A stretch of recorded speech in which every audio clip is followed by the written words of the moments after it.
할렐루야. 구제와 나눔을 중요시 여기는 구세군이라고 하는 교회가 있습니다. 이 구세군 교회에서 고아원에 있는 원아들에게 추운 겨울을 따뜻하게 보내게 할 수 있도록 하기 위해서 오리털 잠바를 선물로 하나씩 나눠주었습니다. 아이들이 선물을 받고서 너무 기뻐했습니다. 그래서 그들이 고아원 안에서 그 옷을 입고서 삶을 살았는데 고아원 밖에나 학교 갈 때는 그 옷을 입지 않고 벗어놓고 그냥 갔습니다. 그래서 아이들에게 물었습니다. 왜 그랬냐고 물었더니 그들이 대답은 뜻밖의 이런 이야기를 했습니다. 선물로 준 오리털 잠바에다가 어느 단체에서 기증했습니다라고 하는 단체의 이름과 개인적인 이름이 후사한 사람들의 이름이 기록되었기 때문에 거기에 대한 부끄러움 때문에 밖에나 학교에는 오리털 잠바를 입지 않고서 갔다라고 하는 그런 이야기였습니다. 연말이 되어서 교회나 우리 복지관에서 지금까지 이웃을 섬기는 일을 할 때에 과연 우리가 어떤 입장에서 우리가 섬겼는가라고 하는 것을 생각해 보면서 우리는 선한 뜻에서 좋은 마음을 가지고 그 일을 했는데 수용하는 사람들은 잘못된 생각을 가질 수가 있기 때문에 그런 면에서 우리가 조심스럽게 연말을 맞이해서 구제하는 사역과 함께 일을 해야 될 것이다라고 생각을 해 보게 됩니다. 한국교회 100년사에 나오는 이런 이야기가 있는데 쌀집을 경영하고 있는 주인이 잠시 외출을 했습니다. 그런데 이웃에 있는 사람이 쌀을 사러 왔습니다.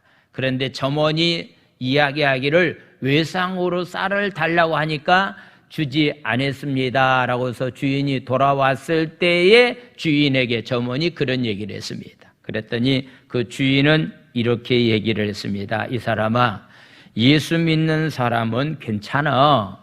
예수 믿는 사람은 줘도 돼 라고 해서 쌀 주인이 이야기했다라고 하는 그런 얘기입니다. 예수 믿는 사람은 괜찮아. 예수 믿는 사람은 외상으로 줘도 돼 라고 해서 이야기했다라고 하는 것은 그 당시에 그만큼 예수 믿는 사람들을 믿었다라고 하는 그런 얘기입니다.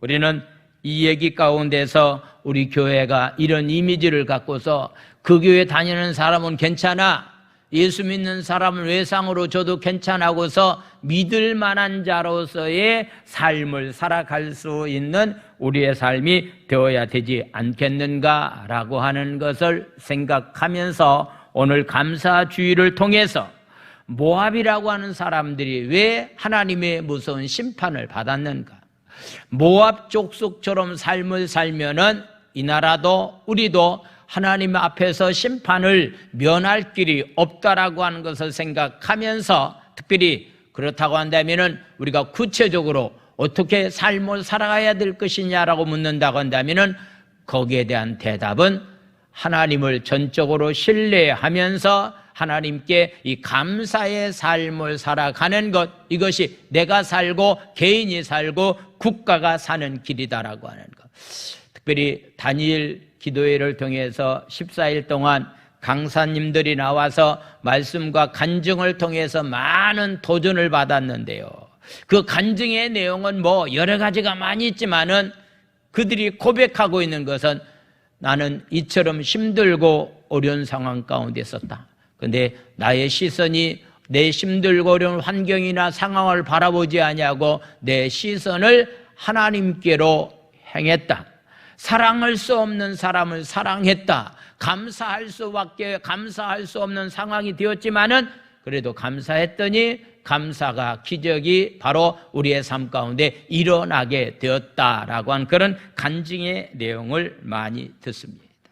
2020년 추수감사절을 맞이하면서 교회적인 면에서, 개인적인 면에서, 국가적인 면에서 코로나로 인해서 굉장히 힘들고 어려운 일들이 분명히 많이 있었습니다. 인간적인 면에서 생각해 본다고 한다면은 다른 해보다는 감사할 것이 없는 그런 한 해의 삶이 아니었는가라고 하는 것도 생각을 해보게 됩니다. 저는 개인적인 면에서 2020년도 코로나 때문에 힘들었지만은 그래도 이 코로나 기간 동안에 예배당을 리모델링하고 6월 7일 날 또 임직 예배를 드려서 하나님 앞에 예배자로서의 한 해의 삶을 살았다라고 하는 것을 생각해 볼 때에 우리는 하나님 앞에 감사를 드리게 됩니다. 바울은 데살로니가 교회에다가 편지를 보내면서 데살로니가후서 1장 3절에서 이런 말씀을 하고 있는데 하나님께 감사하는 것은 당연하다라고 말하고 있습니다. 하나님께 감사하는 것은 너무 당연한 일이다라고 하는 그런 얘기입니다. 영상물을 통해서 우리가 여러분들이 보았던 것처럼 코로나 때문에 감사할 수 있는 상황은 아니지만은 감사의 대상이 하나님이기 때문에 우리는 하나님 앞에 감사할 수밖에 없다라고 하는 그런 말씀입니다. 예레미야 46장에서부터 51장까지 나와 있는 말씀은 바로 이스라엘 주변에 있는 9나라의 강대국이 있습니다. 이 9나라의 강대국이 남쪽 유다와 북쪽 이스라엘 민족을 괴롭혔던 민족들입니다. 그런데 하나님께서 한 나라 한 나라를 하나님께서 심판하고 있는 말씀인데 46장에서는 그 당시에 강대국인 애굽이라고 하는 나라를 하나님께서 심판하셨습니다. 애굽 나라가 심판을 받을 수밖에 없었던 것은 그들은 우상 숭배를 했기 때문이다라고서 말씀하고 있습니다. 그 당시에 남유다에 있는 백성들이 강대국인 애굽 나라에 가서 우리가 삶을 살면은 보호를 받을 수 있다라고 생각했습니다. 그런데 그들이 애굽 땅에 들어가서 삶을 살면서 하나님을 섬겨야 될 만한 그들이 우상을 숭배하였기 때문에 그들이 망할 수밖에 없다라고 말씀하고 있습니다. 47장에서는 블레셋 나라 사람들이 하나님의 심판을 받는 장면을 소개하고 있습니다. 바로 블레셋 사람들이 하나님의 심판을 받을 수밖에 없었던 것은 아브라함 때부터 하나님의 백성들을 괴롭혔다라고 하는 그런 얘기입니다. 하나님의 백성들을 여러 차례 괴롭혔던 블레셋이기 때문에 하나님은 이들이 심판을 받아야 된다라고 말씀했고 하나님께서 심판했습니다. 하나님의 백성을 괴롭히는 자는 결국은 하나님의 심판이 우리 가운데 임한다라고 하는 사실을 말씀을 하고 있습니다. 예레미야 오늘 본문 48장에 나와 있는 말씀 보면은 모압 족속에 관한 그런 말씀입니다. 이 모압 족속이 왜 하나님의 무서운 심판을 받았는가라고 하는 것은 오늘날도 역시 애굽처럼 삶을 살면은 블레셋처럼 삶을 살면은 반드시 암몬처럼 삶을 살면은 다메섹처럼 삶을 살면은 반드시 하나님은 이들을 남기지 아니하고서 하나님은 다 심판하셨다라고 하는 교훈을 생각하면서 우리가 하나님의 심판을 면하고 하나님께로부터 주시는 축복을 누리는 자로서의 삶을 살면은 어떻게 삶을 살아가야 될 것인가 라고 하는 것에 관한 그런 말씀을 나누겠습니다. 이 모압 족속은요 사해 동쪽에 위치한 족속인데 소돔과 고모라가 죄값으로 하나님의 심판을 받게 되었을 때 아브라함의 중복 기도에도 불구하고 의인 10사람이 없어서 하나님의 심판을 받게 되었습니다. 하나님의 말씀을 듣고서 아브라함의 조카 롯과 두 딸은 바로 이 소돔과 고모라 성을 피해서 소알 땅으로 가서 소돔과 고모라 성이 멸망을 당하게 되었을 때 그들은 목숨을 건졌습니다. 목숨을 건지고 난 다음에 롯의 두 딸이 이런 생각을 했습니다. 이젠 이 땅에 남자들이 없다. 그렇다고 한다면은 우리 후손들이 또 태어나야 될 텐데 이 후손을 어떻게 만들까라고 하는 생각하다가요 아버지에게 술을 먹이고 난 다음에 아버지와의 관계를 통해서 첫째 딸을 통해서 태어난 족속이 모압 족속, 두 번째 딸을 통해서 태어난 족속이 암몬 족속이라고 성경 창세기 19장에서는 자세히 말씀하고 있습니다.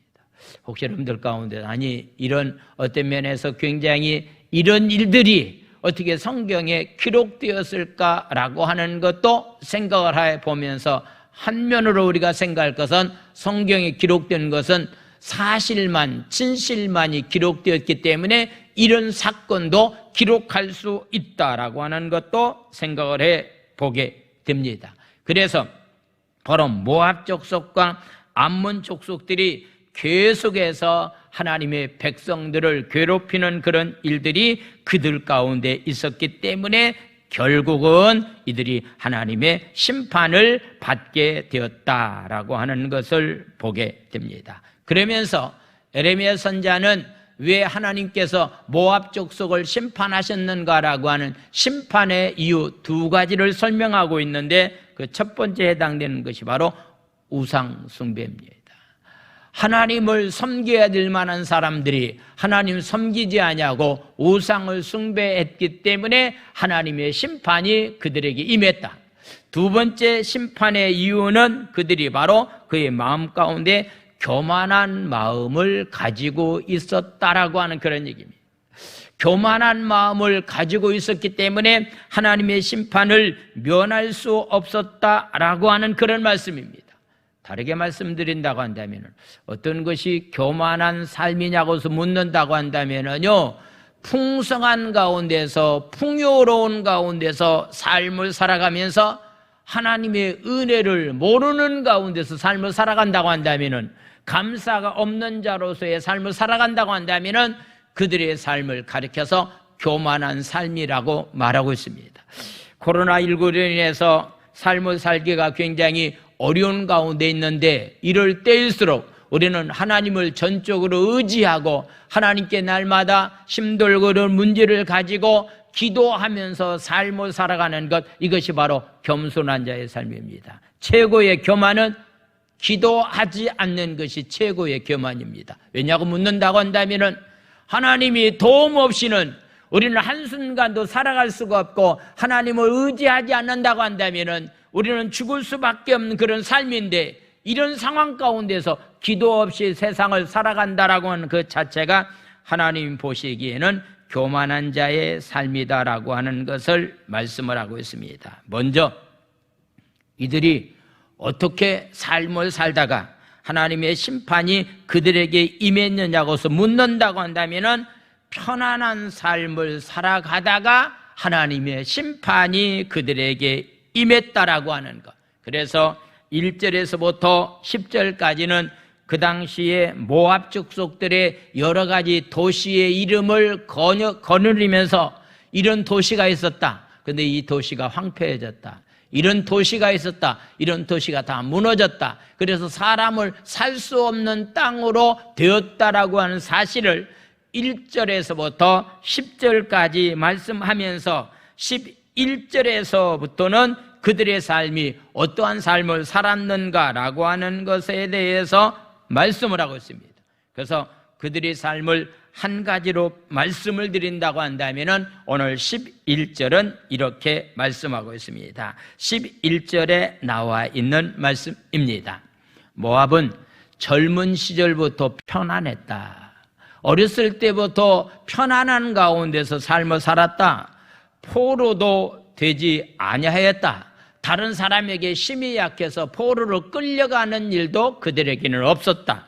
마치 이런 삶을 가리켜서 말하기를, 마치 술이 그 찌꺼기 위에 있고 이 그릇에서 저것으로 옮기지 않았다. 만약에 술을 담아 놓으면은요, 어느 정도의 시간이 지난 다음에 그 술을 먹게 되는데요, 그 그릇을 만약에 옮기면은 술 맛이 사라진다라고 하는 것이 술을 만드는 사람들의 얘기입니다. 한 그릇에서 술이 완숙하게 될 때까지 기다렸다가 그 술을 먹으면은 맛있는 술이 될 수 있는데, 그릇을 다른 것으로 옮기면은 술 맛이 떨어지게 된다라고 하는 얘기입니다. 마치 모압 족속들은 어렸을 때부터 편안했습니다. 포로도 잡혀가는 일이 없었습니다. 아주 여유 있는 가운데서 삶을 살게 되었다라고 하는 그런 얘기입니다. 우리가 2019년까지는요, 이 코로나라고 하는 일구 때문에 그런 일이 일어날 것을 생각하지 못하고서 아주 하나님이 주신 여유 가운데서 우리가 삶을 살았는데, 이 코로나19를 만약에 당하고 난 다음에 우리의 삶은 많은 변화를 가져왔습니다. 요즘 코로나로 인해서 신조어가 하나 나왔는데 그 신조어가 바로 코로나 블루입니다. 코로나 때문에 생긴 우울증 환자가 너무 많아졌다라고 한 그런 얘기입니다. 올해 상반기 우울증 진료받은 20대가 지난해보다도 30%가 늘었다라고 하는 통계가 있습니다.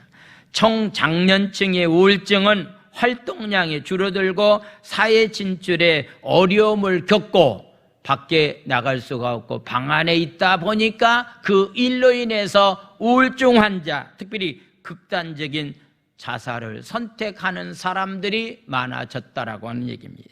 1076건이나 생겼는데요, 지난해 상반기보다도요 약 한 35.9%, 36%에 해당되는 사람들이 자살 숫자가 늘었다라고 하는 얘기입니다.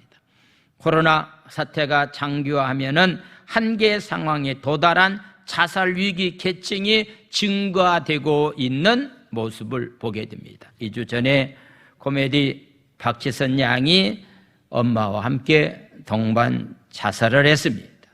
얼굴에 피부병으로 인해서 굉장히 힘들었다고 하는데, 많은 사람들이 그 얼굴의 모습을 보고서 악플을 달아서 그것을 견디지 못하고 스스로 목숨을 끊었다라고 하는 그런 얘기를 하고 있습니다.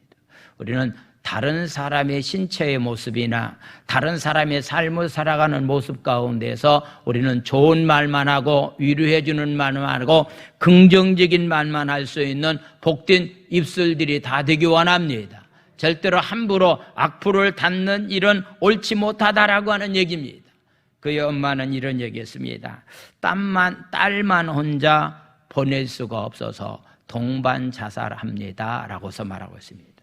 딸을 굉장히 많이 사랑한 것 같습니다. 그런데 생명의 주관자는 하나님인데 절대로 죽어서는 안 된다라고 말려야 될 만한 엄마가 함께 동반 자살을 했다라고 하는 것은 엄청난 잘못이다라고 생각을 해보게 됩니다.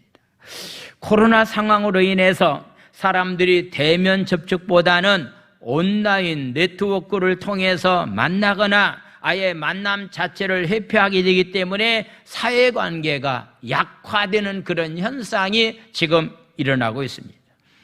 경기가 장기적으로 침체하면서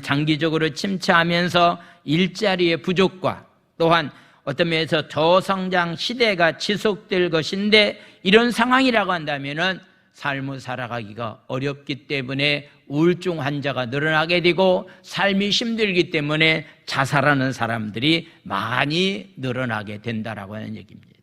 그런데 우리는 공동체인 것을 강조하면서 특별히 다양한 소모임을 우리가 갖지 못하고 주일날 또 식사를 함께 나누지 못하는 힘들고 어려운 상황이 있다 할지라도 우리는 서로 위로해주고 격려해주면서 불안과 염려, 낙심을 극복해 나갈 수 있는 그런 귀한 삶들이 되기 원합니다. 그래서 정부에서 지금 말하고 있는 어떤 면에서 우리가 전염병에 대해서 우리가 예방을 철저히 하고 구역 예배나 공적인 예배에 빠짐없이 모여서 하나님 앞에 예배자로서의 삶을 살아가는 삶이 우리 가운데 참 중요합니다.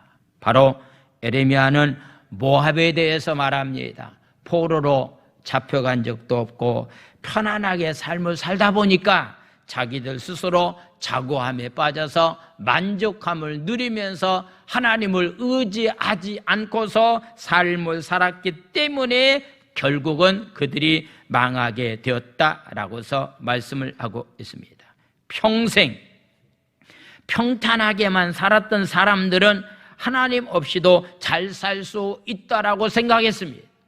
코로나19로 인해서 강대국이라고 말하고 있는 유럽, 강대국이라고 말하는 미국이 그 강대국의 힘을 가지고 어떤 면에서 아직까지는 백신을 개발하지 못한 가운데서 굉장히 힘들어하고 있는 그런 모습 가운데서 특별히 하나님이 함께하지 않으면 살아갈 수 없는 연약한 존재가 우리 인간이라고 하는 사실을 다시 한번 우리는 깨닫게 됩니다. 늘 편안하게만 살았던 모압 족속은 전혀 필요치 않는 그런 하나님의 존재가 필요 없다라고 생각하면서 그들은 삶을 살았습니다. 그래서 하나님 대신에 그들은 우상을 섬겼는데 오늘 7절은 그들이 섬기고 있는 우상을 이렇게 말씀하고 있습니다. 7절에 나와 있는 말씀을 보겠습니다. 7절, 내가 업적과 보물을 의리했다. 너희들이 쌓아놓은 업적과 너희들이 가지고 있는 보물을 의리했다. 너도 정복을 당할 것이다. 그모스는 그의 제사장들과 고관들과 함께 포로되어 갈 것이다. 그들이 섬기고 있던 신은 그모스라고 하는 신인데 국교입니다. 국교, 나라 전체가 이 신을 우상을 섬기는 그런 일을 했기 때문에 하나님께로부터 그들은 심판을 받을 수밖에 없었다라고 하는 것. 그래서 그들은 심지어는요, 이 그모스 신은 마다들을 귀신에게 드리는 인신 제사까지도 드리는 자로서의 이들은 삶을 살았다라고 하는 그런 얘기입니다. 성경은 우리에게 말합니다. 왜 북쪽 이스라엘 민족이 망했는 줄 알았느냐? 남쪽 유다가 망한 이유가 어디에 있겠는가? 특별히 북쪽 이스라엘이 망한 것은 이것 때문에 망했다라고서 말씀하고 있는데 13절에 나와 있는 말씀입니다. 13절 말씀, 이스라엘 집이 북이스라엘입니다. 베델을 의뢰했다. 그래서 수치를 당했다. 모압이 그모스라고 하는 어떤 면에서 우상을 그들이 의지했다. 그래서 결국은 수치를 당하게 되었다. 우상을 섬기게 되면은 결국은 부끄러움을 당하고 수치를 당하는 그런 일이 일어날 수밖에 없다. 그래서 북쪽 이스라엘이 베델을 의지했다라고서 말하고 있는 것은 남쪽과 북쪽이 갈라질 때에 북쪽의 왕이 여로보암이라는 왕이었습니다. 여로보암 왕이 남쪽과 북쪽이 갈라진 가운데서 북쪽의 왕이 되었는데 백성들 가운데서 이런 생각하는 사람들이 있었습니다. 그때 하나님 앞에 예배를 드리고 있는 예루살렘 성전은 북쪽이 아니라 남쪽에 있었습니다. 그렇기 때문에 많은 하나님을 섬겼던 북쪽에 살고 있는 이스라엘 민족들이 우리 남쪽에 가서 하나님 앞에 예배를 드려야 될 텐데 라고 하는 그런 생각을 가지고 있는 사람들이 많이 있었습니다. 왕이 생각해 보니까 그들이 남쪽을 오고 가다 보면은 북쪽을 떠나서 남쪽에 가서 그들이 삶을 살면은 어떻게 될 것인가라고 하는 염려된 마음을 가지고 베델이라고 하는 지역에 시내산에서 모세가 하나님 말씀을 받으러 갔을 때에 시내산 밑에 있던 아론과 많은 사람들이 금으로 신상을 만들었는데 소신상을 만들었습니다. 그래서 베델이라고 하는 지역에 서로 되어진 신상을 만들면은 북쪽의 백성들이 남쪽으로 내려가지 않겠다라고 하는 인간적인 생각을 가지고서 베델에다가 우상을 만들었습니다. 그래서 그들이 그런 베델에서 우상을 섬겼기 때문에 결국은 그들이 망하게 되었다라고서 이렇게 말씀을 하고 있습니다.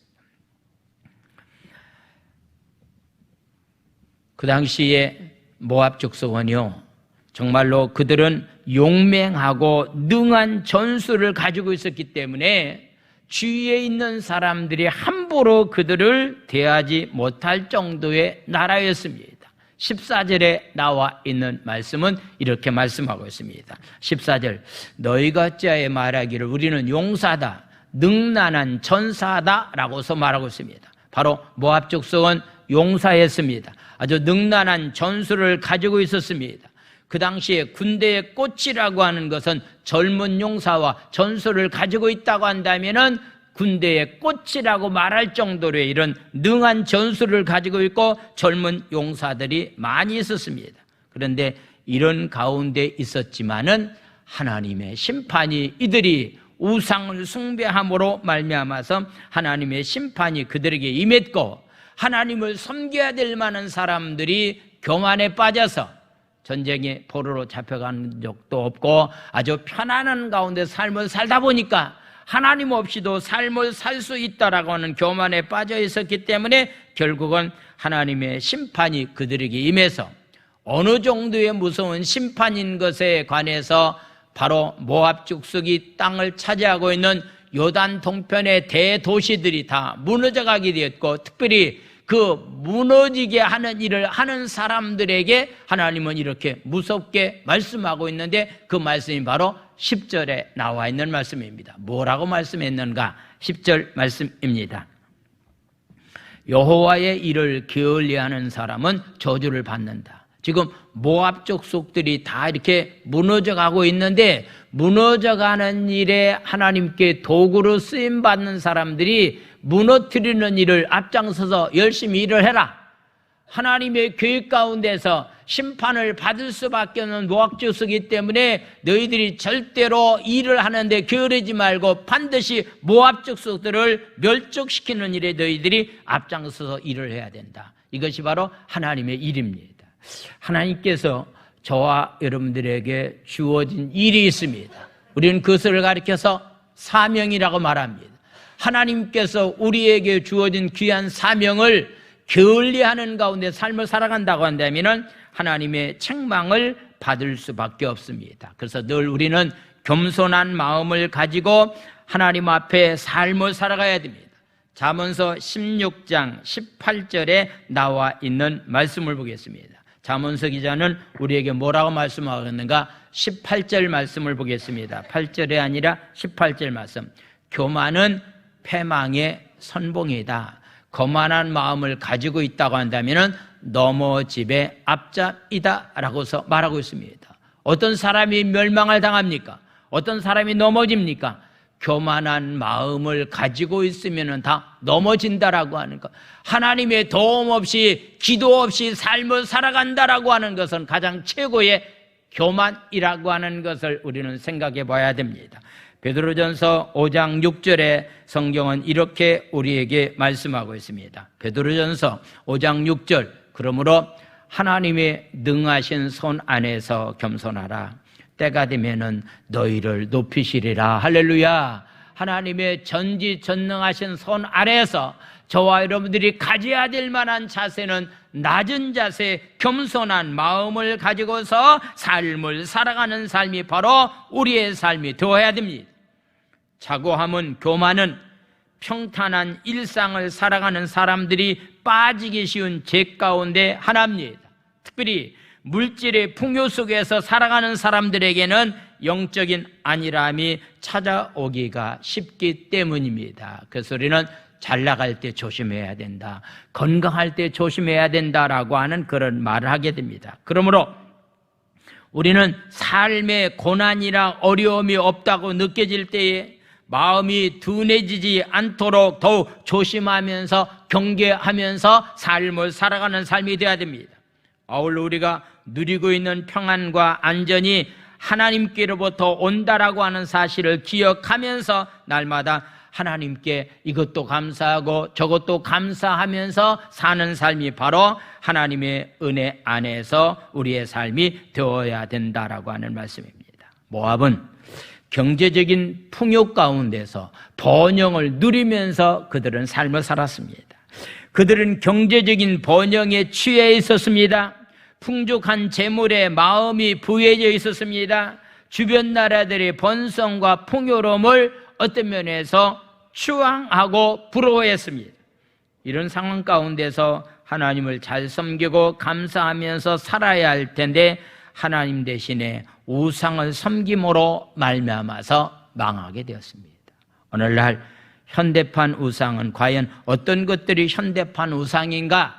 마태복음 6장 19절에서부터 25절까지 예수님의 산상보훈의 말씀 가운데서 뭐라고 우리에게 말씀했는가라고 하는 말씀을 보겠습니다. 마태복음 6장 19절. 너희를 위하여 보물을 땅에 쌓아두지 말라.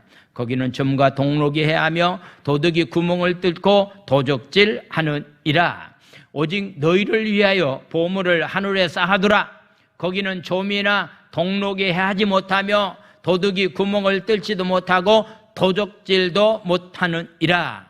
21절. 내 보물이 있는 그곳에 내 마음도 있느니라. 22절 눈은 몸의 등불이니 그러므로 내 눈이 성하면은 온몸이 밝을 것이요 눈이 나쁘면 온몸이 어두울 것이니 그러므로 내게 있는 빛이 어두우면은 그 어두움이 얼마나 더하겠느냐. 한 사람이 다 같이 읽겠습니다. 시작. 한 사람이 두 주인을 섬기지 못할 것이니 혹 이를 미워하고 저를 사랑하거나 혹 이를 중히 여기고 저를 병히 여김이니라. 너희가 하나님과 재물을 겸하여 섬기지 못하느니라. 하나님도 섬기고 재물을 섬기면서 삶을 살았으면 얼마나 좋겠는가. 그렇게는 될 수가 없다. 하나님과 재물, 바로 재물은 만몬이라고 말하는데 우리가 말하고 있는 돈신입니다. 돈을 신으로 섬기면서 돈이 최고라고 생각하면서 만족한 가운데서 삶을 살게 된다고 한다면은 그 결과는 멸망의 길로 가는 길이다라고서 우리에게 말씀하고 있습니다. 모압 족속들은 자기가 살아가고 있는 도시, 자기들이 삶을 살아가고 있는 성곽이 다른 나라는 전혀 점령할 수도 없고 우리는 행복하게 삶을 살아갈 수 있다라고 그들은 생각했습니다. 그들의 마음은 교만한 가운데 있었습니다. 그랬더니 결국은 하나님께서 그들을 다 심판하는 장면이 기록되어 있는데 16절, 17절 말씀을 보겠습니다. 16절, 17절 말씀.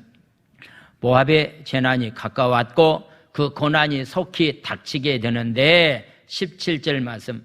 그의 사면에 있는 모든 자여 동서남북 그의 이름을 아는 모든 자여 그를 위로하여 말하기를 어찌하여 강한 막대기 아름다운 지팡이가 부러졌는가 할지니라. 모압 족속의 주위에 있는 모든 나라 사람들이 얘기하기를 그렇게 부자로 살던 나라가 그들에게 강한 힘을 가지고 있는 나라가 어찌해서 하루아침에 저렇게 망하게 되었는가라고 해서 이야기하는 사람들이 나타나게 될 것이다 라고 해서 말씀하고 있습니다. 18절의 말씀을 보겠습니다. 18절 말씀. 디본에 사는 딸아 내 영화에서 내려와 메마른 데 앉으라. 모압을 파변하는 자가 올라와서 너를 쳐서 내 요새를 다 깨트려 버렸다라고 해서 말씀하고 있습니다. 이들이 이런 심판을 받을 수밖에 없었던 것은 다시 한번 26절은 이렇게 말씀하고 있습니다. 26절에 나와 있는 말씀. 모압으로 취하게 할 자다. 이는 그가 여호와에 대해서 교만했다.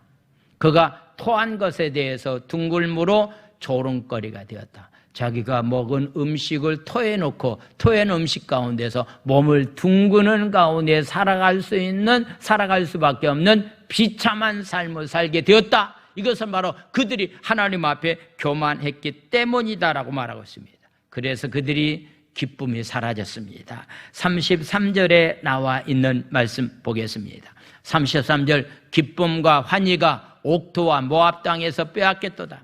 내가 포도주 틀에서 포도주가 끊어지게 하리니 외치며 밟은 자가 없을 것이라. 그 외침은 즐거운 외침이 되지 못한다. 기쁨과 환희가 사라졌다. 감사가 없는 가운데서 교만한 가운데서 삶을 살아가면은 우리에게 찾아오는 것은 기쁨이 상실된다라고 하는 그런 말씀입니다. 이것뿐만 아니라 하나님께서 우상 숭배하는 사람들은 어떻게 하나님께서 처리하시는가 35절은 이렇게 말씀하고 있습니다. 여호와의 말씀이니라. 모압 산당에서 제사하고 우상을 숭배하는 그들에게 분향하는 자를 내가 끊어버리겠다라고서 말씀하고 있는 겁니다. 교만에 빠져있는 사람, 우상을 숭배하는 사람은 하나님께서 끊어버리겠다라고 말하고 있습니다. 그들에게 찾아오는 것은 어떤 것이 찾아오는가 43절과 44절에 나와 있는 말씀을 보겠습니다. 여호와의 말씀이라. 모압 주민아 두려움과 함정과 올무가 내게 닥치게 된다. 교만한 마음을 가지고 하나님께 감사하면서 살지 못하게 된다고 한다면 그에게 찾아오는 것은 두려움이 찾아오게 되고 함정이 찾아오게 되고 올무가 내게 닥치게 되는데 그 일로 인해서 44절은 이렇게 말씀합니다. 두려움에서 도망하는 자는 함정에 떨어지겠고 함정에서 나오는 자는 올무에 걸리리니 이는 내가 모압에 벌받을 해가 임하게 할 것이라 여호와의 말씀이라. 피할 곳이 없이 이런 상황이 일어나게 되고 마지막에 가서 42절은 이런 말씀을 하고 있습니다. 이렇게 삶을 살다가 모압이 여호와를 거스려 자만했기 때문에 멸망하고 다시 나라를 이루지 못하리로다라고 하는 그런 말씀이 있습니다. 지구상에 그 나라가 완전히 없어지게 되는 이런 비참한 일들이 일어나게 된다라고 하는 것. 교만한 마음을 가지고 풍요로운 가운데서 삶을 살아가면서 하나님께 의지하지 않고 기도하지 아니하고 감사가 없는 자로서의 삶을 산다고 한다면은 그 삶의 결과는 이런 결과를 가져오게 된다라고 하는 사실을 말씀하고 있습니다. 지난주 어느 집사님을 만나서 이런 이야기를 제가 들었는데요. 얼마 전에 세상을 떠난 삼성 이건희 회장이 죽어서 천국에 갔는지 지옥에 갔는지는 모르지만은 먼저 세상을 떠난 정주영 회장을 만났다는 거예요. 그게 정주 회장이 반갑게 여기는 마음을 가지고 5천 원만 좀 빌려달라고 이렇게 얘기했다는 거. 5천 원만 빌려달라고 했더니 아이고 빈손으로 왔습니다. 빈손으로 왔다고 그러더란 거예요. 진짜 빈손으로 갔어요? 뭐 수표나 가지고 갔는가? 우리는 이 땅에 삶을 살다가 주님 앞에 갈 때는요 빈손으로 가는 겁니다. 그렇다고 한다면은 이 땅에서 우리가 어떻게 삶을 살다가 주님을 만나야 될 것인가라고 하는 것. 이번 다니엘 기도를 통해서요 많은 간증자들이 나와서 외치는 말씀이 하나 있다고 한다면은 너희는 먼저 그의 나라와 그 일을 구하라. 시선을 하나님께 돌리고 하나님 나라를 위해서 첫 것을 하나님을 위해서 가볍게 쓰이는 자로서의 삶을 살아가는 삶이 되어야 된다라고 하는 사실을 말씀하고 있습니다. 평균 수명이 길어져서 100세의 인생의 삶을 살아가고 있는 시대에 우리가 삶을 살아가고 있습니다. 많은 사람들이 노후를 대비할 수 있는 재정 마련에 커다란 관심을 가지고 집중하고 있습니다. 노후를 대비하기 위해서 하나님께 드려야 될 만한 시간을 일로 채우는 것은 당연하게 여기는 경우도 없지 않아 있습니다. 성실하게 일하면서 자신의 노력으로 미래를 준비하는 것은요 너무 타당한 일입니다. 그런데 미래를 준비한다라고 하는 일 때문에 어떤 면에서 하나님 나라를 위해서 내가 해야 될 만한 일을 하지 못하는 가운데서 삶을 살아가고 있다고 한다면 어리석은 자요, 오늘 저녁 너의 생명을 하나님이 거둬가신다고 한다면 창고 안에 있는 것이 과연 누구의 것이 되겠는가라고 하는 말씀을 한번 기울여 보아야 됩니다. 물질에 대한 의존과 염려 때문에 하나님께 드려야 될 만한 시간과 정성에 인색해지는 그런 자로서의 삶을 살아가는 것은 올바른 신앙인의 삶이 아닙니다.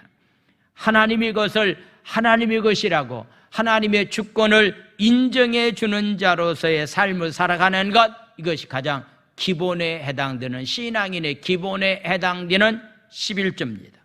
오늘 2부 예배에 참석하신 사랑하는 성도들은 삶이 비록 힘들고 어려워도요 물질에 대한 주인은 하나님이라고 하는 사실을 여러분들이 꼭 기억하고 열의 하늘을 구분해서 하나님 앞에 11조의 삶을 살아갈 수 있는 귀한 사람들이 다 되기를 원합니다. 할렐루야.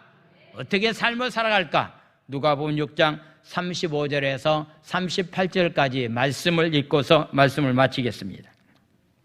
누가복음 6장 35절에서 38절까지의 말씀이 되겠습니다. 오직 너희는 원수를 사랑하고 선대하며 아무것도 바라지 말고 꾸어주라. 그리하면 너의 상이 클 것이요 또 지극히 높으신 이의 아들이 되리니 그는 은혜를 모르는 자와 악한 자에게도 인자하시느니라. 이번에 다니엘 기도를 통해서 강사들이 강조하고 있는 것은 감사할 수 없는 상황 가운데서 감사했더니 기적이 일어났다. 사랑할 수 없는 사람을 사랑했더니 우리의 삶 가운데 기적이 일어났다. 너희 아버지의 자비로우심 같이 너희도 자비로운 자가 되라. 37절 말씀. 비판하지 말라. 그러면 너희가 비판을 받지 않을 것이요. 정죄하지 말라. 그러면 너희가 정죄를 받지 않을 것이요. 용서하라. 그러면은 너희가 용서를 받을 것이니라. 38절 말씀 다 같이 읽겠습니다. 시작. 주라. 그러면 너희에게 줄 것이니 곧 후히 되어 누르고 흔들어 넘치도록 하여 너희에게 안겨주리라. 너희가 헤아리는 그 헤아림으로 너희도 헤아림을 도로 받을 것이니라. 아멘.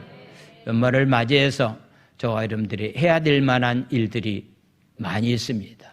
힘들고 어려운 가운데서 삶을 살아가고 있는 이웃을 한 분 좀 돌보아 줄 수 있는 그런 삶을 살았으면 좋겠습니다. 우리가 다니엘 기도회 하면서 매일 저녁마다 정성껏 하나님 앞에 예물을 드립니다. 이 예물을 어떻게 쓸 것인가 라고 하는 것을 구체적으로 장로님들과는 의논하지 않았지만은 내 마음 가운데 기도하는 것이 있습니다. 이것은 이번에는 이렇게 힘들어하고 있는 곳에 가볍게 써야 되겠다라고 하는 생각을 가지고 있습니다. 여러분들이 함께 이 일에 동참하면서 정말로 하나님 앞에 주신 것에 대해서 감사하면서 날마다 기쁨의 삶을 살아갈 수 있는 귀한 삶들이 다 되기를 예수님의 이름으로 축원을 드립니다. 할렐루야. 기도합니다. 이 시간에 편안한 삶을 살아가는 것은 우리가 교만에 빠지기가 쉽습니다. 하나님을 신뢰하면서 삶을 살아가야 될 텐데 세상적인 것을 신뢰하다 보면은 우리는 하나님을 떠나게 됩니다. 하나님만을 잘 섬기고 하나님께서 주신 것에 대해서 감사하면서 날마다 삶을 살기를 원하는 마음을 가지고 말씀을 가지고 우리 주여 삼창한 다음에 우리 통성으로 부르짖어 기도합니다. 주여 주여 주여. 할렐루야 할렐루야. 하나님 아버지를 찬양합니다. 하나님 아버지, 모압 족속이 멸망당하는 것은 두 가지 이유 때문이었습니다. 그들의 삶이 너무나도 편안했습니다. 편안한 가운데 삶을 살다 보니까 그들이 교만에 빠졌습니다. 교만의 결과로 그들은 망할 수밖에 없었습니다. 하나님을 의지해야 될 만한 그들이 우상을 섬겼습니다. 우상을 의지했습니다. 그러므로 인해서 그들은 망하고 말았습니다. 오늘 특별히 하나님 감사 주일을 맞이해서 하나님의 나에게 주신 것에 대해서 늘 감사하면서 하나님이 주신 것을 가지고 하나님 나누면서 베풀면서 삶을 살아갈 수 있는 그런 삶들이 다 될 수 있도록 하나님 아버지여 우리에게 한없는 은총과 은혜를 하나님 허락하여 주실 줄로 믿습니다. 하나님의 은혜가 우리 가운데 하나님 충만히 임할 수 있도록 은총을 하나님 허락하여 주시옵소서. 어떤 상황 가운데 시선을 하나님께 돌리게 도와주시고 늘 감사하면서 삶을 살아갈 수 있는 삶들이 다 되기를 원합니다. 축복하여 주시옵소서.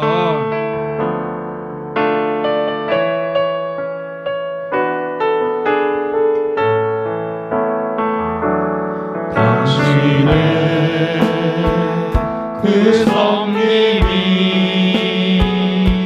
천국에서 해같이 빛나리. 당신의 그 경솔이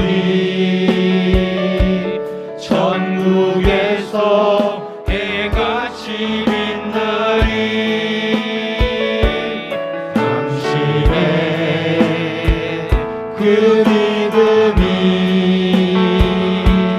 천국에서 해같이 빛나리. 당신의 그 충성이 천국에서 해같이 빛나리. 주님이 기억하시면 좋다리. 예수님 사랑으로 가득한 모습 천사도 흠모하는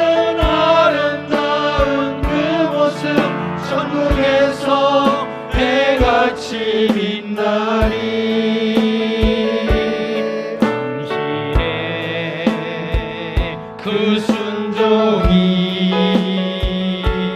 천국에서 해같이 빛나리. 당신의 그 사랑이 천국에서 해같이 빛나리.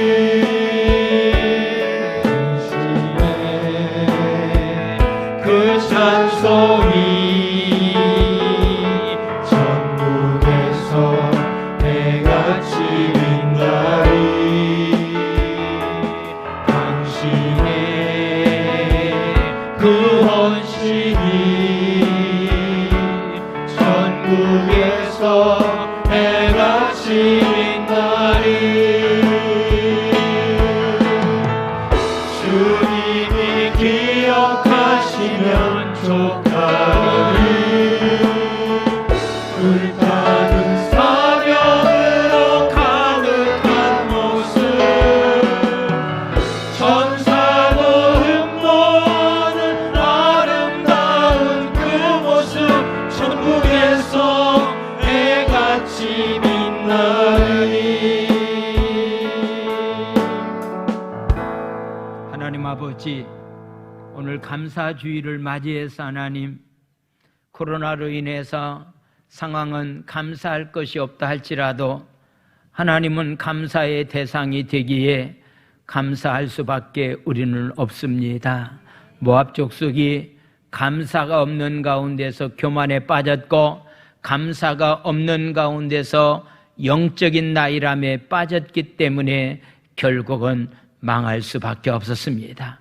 우리에게 늘 겸손한 마음 주시고, 하나님 없이는 나는 살아갈 수 없습니다, 하나님이 도움이 없이는 나는 살아갈 수 없습니다라고 하는 그런 마음을 가지고 항상 하나님 앞에 도움을 구하고 겸손한 마음을 가지고 하나님만을 사랑하면서 삶을 살아갈 수 있는 귀한 삶들이 다 될 수 있도록 주님이 축복하여 주시옵소서.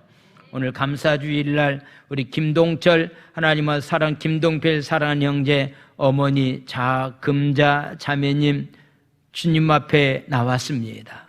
험난한 인생의 삶의 현장에 이제는 십자가 붙잡고 주님 앞에 하나님 열심히 신앙생활해서 영원한 천국의 소망을 두면서 믿음을 가지고 살아갈 수 있도록 주님이 축복하여 주시옵소서. 오늘 예배 이후에 있을 우리 청려선교회 하나님 일일 단합대 이후에 하나님의 은혜가 충만히 임하기를 원합니다. 시간 드리고 마음을 드리고 하나님 주님 앞에 귀한 예물들을 정성껏 드려오니 주라, 그리하면은 후이 되어 누르고 흔들어 차고 넘치도록 우리에게 주시겠다라고 하는 마음을 가지고 날마다 하나님의 주권을 인정해 드리면서 삶을 살아갈 수 있는 삶들이 다 되기 원합니다. 오늘 특별히 감사주의를 맞이해서 강단을 아름답게 장식한 하나님의 귀한 백성들, 또한 감사의 예물을 드리는 모든 사람들에게 날마다 삶의 현장에 하나님 감사만이 차고 넘치는 삶들이 다 될 수 있도록 축복하여 주시옵소서. 육신의 연약한 가운데 하나님, 오늘도 하나님의 도움 없이는 살아갈 수 없는 연약한 존재가 주님 전에 찾아 나왔습니다. 십자가의 능력이, 보혈의 능력이 임하여 주시옵소서. 치료의 광선을 발하여 주시옵소서. 하나님께 영광 돌리는 귀한 역사가 일어날 수 있도록 복 내려 주시옵소서. 예수님의 이름으로 감사하며 축복 기도 드려옵나이다. 아멘. 할렐루야.